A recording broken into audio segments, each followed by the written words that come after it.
Един клип правя специално за вас, да ви покажа къде се намирам. Така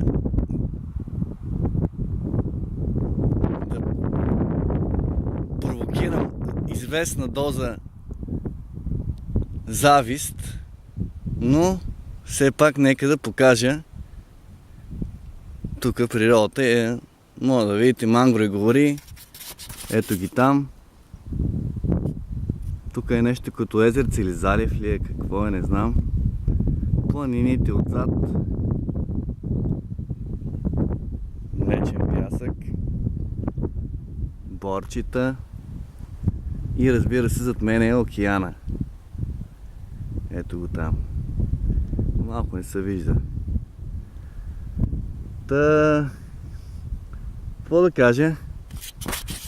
Освен, че така малко ми е неприятно, че моята сестра не е тук. Но не е много, не е нещо да кажеш, че изпитвам някакви огризения. Малко така, защото знам, че обича много такъв пейзаж.